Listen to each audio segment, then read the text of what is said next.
A lot of people have mentioned to me that I've never gotten around to filming the conclusion of our dirty hands and bread mold activity.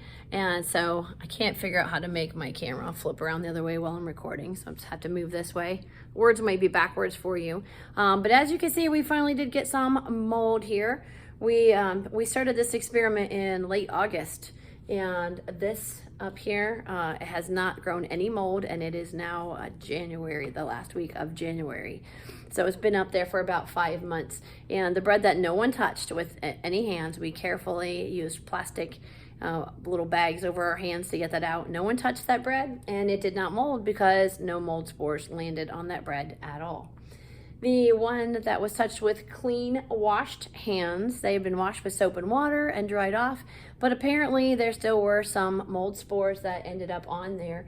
This one was more green. We've got some white powdery mold here. On the other side, a lot of white, and the kids thought that was interesting because they had to check it out, because at first they thought it wasn't molding, but the texture is what was their clue that they were seeing white mold spores there. This is the one that had sanitized hands, and it actually started to mold before the one with the clean washed hands. The kids were surprised. They thought if you sanitize your hands, they're all clean, but there's nothing on the back of the hand sanitizer that says it kills mold spores, and it did not. And we've got kind of an army greenish brown, kind of dusty here with a little bit of orange, what they called Dorito color in their descriptions, like Dorito dust.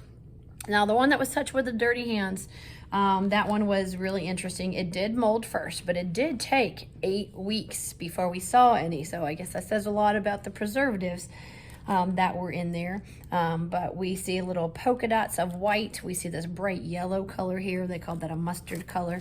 And on the other side, it goes all the way through. They enjoyed watching it grow in circles as it spread out, as the spores were spreading out.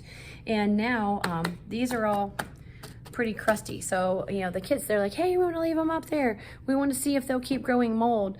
But now we're talking about cells and about membranes. And so this one is broken because they were just poking it this week, because we talked about how the Ziploc bag is a membrane. And if, you know, it's not, if you fill it with water, it's not all going to leak out, but there are tiny little holes, and these have dried out. So now that they are hard and dry, we're not going to see the mold growth anymore, because the mold needs some moisture. So they were wanting to squirt some water in there with a syringe and tape them back up and see if they could get the mold to continue to grow. So we just might have to do that. We'll get back to you.